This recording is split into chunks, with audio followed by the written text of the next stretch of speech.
Open Day al liceo classico, ma anche la notte dei licei si festeggia in campo nazionale, una ricorrenza che anche ad Agrigento non poteva non mancare. Stiamo vedendo una grossa affluenza di genitori, ma anche tante iniziative che gli alunni oggi metteranno in campo. La Notte dei Licei e l'Open Day sono due eventi straordinari che il Liceo Classico Empedocle celebra ogni anno congiuntamente. La data è sempre quella, scelta per la Notte dei Licei dalla Rete Nazionale dei Licei Classici, cui il nostro liceo ha aderito, perché la Notte dei Licei prevede che nello stesso momento, dalle 18 alle 24 della stessa giornata, quest'anno ben 407 licei classici celebrino tutti negli stessi momenti, nelle stesse ore, la Notte Nazionale del Liceo Classico. I due eventi dunque si differenziano solo nell'orario. Noi accogliamo per l'Open Day già a partire dalle ore 16. Oggi abbiamo avuto anche il piacere di fare una splendida inaugurazione anche alla presenza di Sua Eccellenza il Prefetto Nicola Diomede, nonché dell'assessore alla cultura del Comune di Agrigento. Grandissima l'affluenza dei genitori, fortemente interessati a visitare tutti i laboratori che sono stati una rappresentazione scenica, musicale, teatrale, artistica di quello che la scuola è nel suo insieme.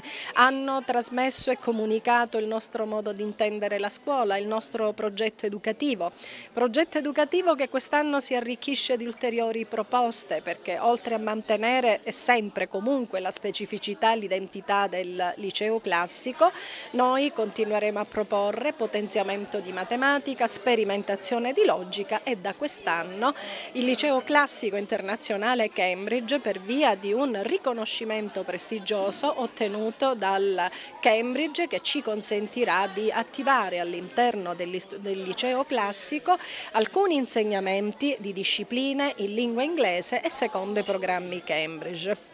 E per noi questa l'importante sfida: promuovere l'istruzione classica, promuovere il liceo classico, pur arricchendolo di tutto ciò che la cultura contemporanea può offrire e di quello che il mondo di oggi richiede, per cercare di dare senso all'interno della nostra scuola ad un rapporto tra l'antico e il moderno, tra la tradizione e l'innovazione, che fornisca ai giovani strumenti culturali per poter bene interpretare la cultura del proprio tempo. Oggi ancora una volta il Liceo Classico Empedocle ha aperto le porte alla città e a tutti quegli studenti che un altro anno dovranno intraprendere il percorso degli studi superiori.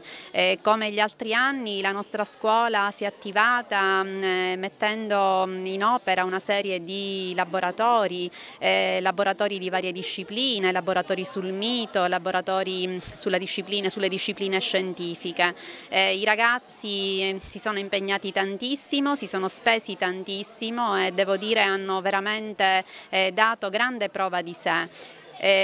Come anche gli anni precedenti, le precedenti edizioni, quest'anno la celebrazione della giornata dell'Open Day si è svolta contestualmente alla Notte dei Licei. È una manifestazione che ha interessato, ha coinvolto i licei classici di tutta Italia e che appunto in tutte le città italiane si è svolta esattamente appunto nella giornata di oggi e che si protrarrà fino alle 24. Federica Farrugia, un'ex studentessa del Liceo Classico Empedocle, oggi qui all'Open Day, alla Notte dei Licei, ma c'è anche un'altra notizia: lei è stata premiata recentemente come alfiere del lavoro da parte del Presidente della Repubblica. È stata una grandissima emozione, un premio che danno ai 25 migliori studenti d'Italia, quindi davvero una grandissima soddisfazione. Quando ho ricevuto la notizia via lettera, poi sono andata a stringere la mano al Presidente della Repubblica, è stato davvero qualcosa di indescrivibile. Tanto ero emozionata che non riuscivo neanche a sentire le parole di presentazione che insomma mi stavano attorno. Poi ricevere i complimenti del Presidente anche per la scelta di lettere classiche all'università che ho fatto, che non è più una scelta molto comune, è stata davvero una grande soddisfazione.